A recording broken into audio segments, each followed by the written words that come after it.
So, what makes a boss fight challenging? Is it the raw stats a boss has that might make you feel weak in comparison?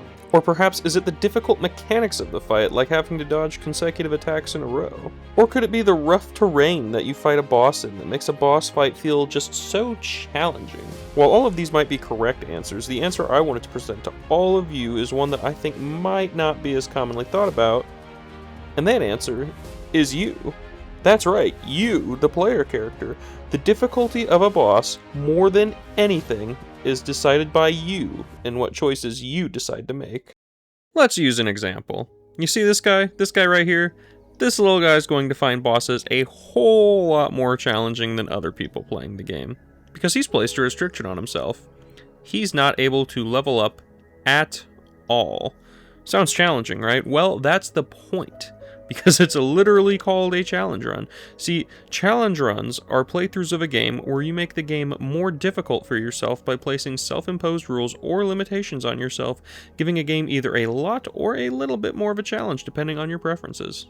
This can be done in all kinds of ways for all kinds of games. For Soulsborne games in particular, this ranges from using a specific type of weapon, magic type, not leveling up, hitless runs, blindfolded runs, randomized runs, or even people playing the game with incredibly wacky controllers like a dance pad or guitar. Just about anything you can think of, and it's already been done. That's not to say these types of challenge runs are only for Soulsborne games either, though. A lot of these challenge runs can be attempted in other games as well. A notably popular form of challenge running would be Nuzlocke or hardcore Nuzlocke in Pokemon games. You see, in modern Pokemon games, the games are often very lacking in difficulty, so the community found a way to make Pokemon games more difficult, that being the Nuzlocke. Standard Nuzlocke have a few rules, with the most important being that if a Pokemon faints, it's considered dead and you can no longer use it. This gives you a way to actually lose, because in normal Pokemon games, you can just retry fights as many times as you want. However, giving yourself a self-imposed limitation like this forces you to put more thought into your fights and can make simple fights way more dynamic and tense. Another rule is that you're only allowed one encounter per route or area, and this is often paired with a dupe clause stating you're not allowed duplicate encounters of the same species line. This limitation allows you to use Pokemon you might not normally use and helps add a bit of randomness into every run. There are many other rules as well, like how you have to nickname every Pokemon you catch to add a little bit of emotional attachment, and even different versions of Nuzlocke, like Hardcore Nuzlocke or Soul Link Nuzlocke. But the reason I bring this all up is to prove a point. A game can be created to be as difficult as possible, but ultimately it is up to you, the player character, who decides how hard you want your playthrough to be. And I mean that very literally, because not all challenge runs are made equally. Not at all. And you can definitely sprinkle in whatever level of difficulty you want. I myself have made a handful of different Dark Souls 3 challenge runs, and they were not at all equal in difficulty. The hardest run I've personally done would definitely be the SL1 run I mentioned earlier. It not only hinders your health, but also your damage and stamina bar, essentially making you weaker in every way that matters gameplay-wise. Now compare that level of difficulty with another challenge run I did, my enemy drops per area run. In that challenge run, in a pretty self-explanatory fashion, I was only allowed to use, wait for it, enemy drops per area I was in. While this added some level of restriction in planning, it was more so a challenge that was fun and unique and added a bit of spice to a normal playthrough, similar to a Nuzlocke like I talked about earlier. In fact, the run was inspired by Nuzlocke and my desire to create a new sort of challenge run that hadn't been thought of before. And that's the beauty about challenge runs. You don't have to do what's commonly done or that everyone knows about. You can restrict yourself in whatever sort of fun way you want. You might initially think it odd to handicap yourself, but I believe some of the greatest joy you can experience comes through overcoming adversity. And that's a lesson you learn when you really love Soulsborne games. To exemplify my point a bit further, and because I personally find it a bit funny to compare, I want to show my sister freed fights in my SL1 run and my enemy drops per area run, as well as let you know how many attempts it took. In the enemy drops per area run, it took me 26 attempts to beat the boss, which was a surprisingly large number for me. I've beaten Dark Souls 3 numerous times, yet I still had to throw off my rust and relearn Freed's moveset since it's been a while. I didn't have that excuse for my SL1 run. I attempted the SL1 run not that long after my enemy drops per area run, and it still took me 53 attempts to beat Freed, over double the amount it took in my other challenge run.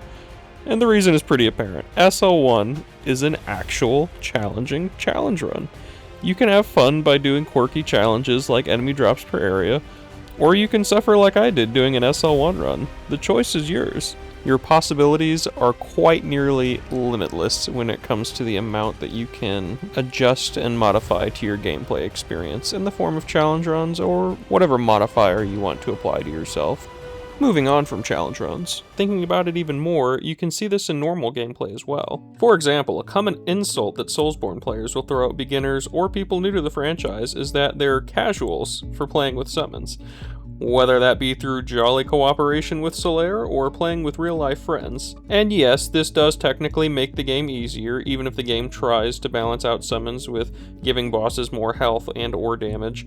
A summon will, more times than not, make a boss much easier. The few exceptions I can think of where this isn't the case is actually in Lies of P. This might apply to other games as well, but the main example that sticks out in my head is the Lakshasha fight in Lies of P. This is one of the hardest fights in the game, and for good reason. The boss moves fast, hits fast, and more than anything, the fight will become so much easier and more manageable if you learn how to parry her, especially her lightning bolt attacks. If you manage to parry her lightning bolt attacks, you deal damage to Lakshasha herself, progressing the fight along a good bit as well. The problem is if you have a summon in the fight. Sure, the summon might tank her for a bit, deal a little bit of damage, but the first phase isn't the hard part of fighting her. The hard part is the second phase, and your summon might not even last until the second phase, with the boss having increased health and damage from you using a summon and all. But if the summon does last until the second phase, not even necessarily a good thing, because if the lightning bolts target your summon instead of you, well, you just lost out on a good bit of free damage you could have hit the boss with. Now, typically, summons will make the fight easier because they give bosses another character to target, so they act as good tanks. But if you actually want the boss to target you, that's when summons can become more of a hindrance. And this brings up a good point.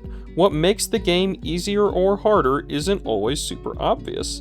Sometimes, playing with the summon makes the game easier, while sometimes it can also make it harder. The average player doesn't really think about how even the most minuscule decision can impact the ease of the game that they're playing. If you really think about it, the weapons you choose to use, stats you choose to level, armor you choose to wear, it all impacts difficulty. Even physical aspects outside of the game can impact difficulty, like the controller you play on, wearing a blindfold, playing without any audio. All of these things can make a game harder. And you, the player character, are the one who controls that. You don't think about it when you're playing a game because most people will use everything at their disposal to beat a game. But when you really think about difficulty, the first thing you should think of is how hard or easy you can make something. Because chances are, you're the biggest deciding factor on difficulty.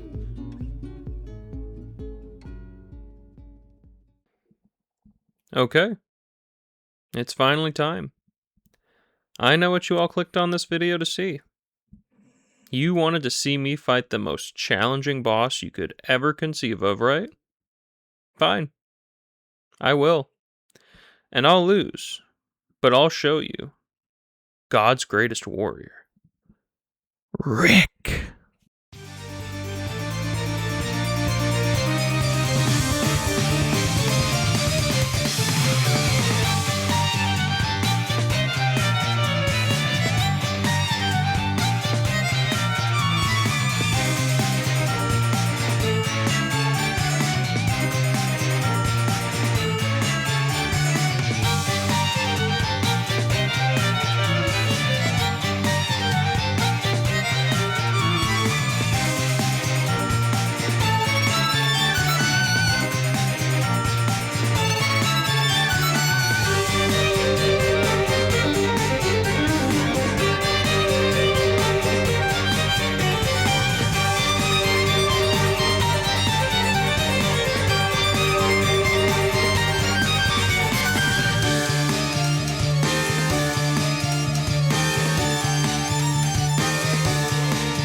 Okay, back to being serious now. For real, guys, thanks to all of you for watching.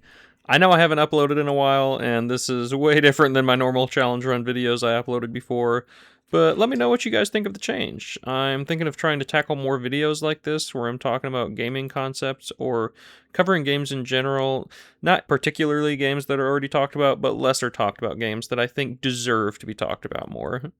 Either way, let me know your thoughts, and like always, I'll see you next time.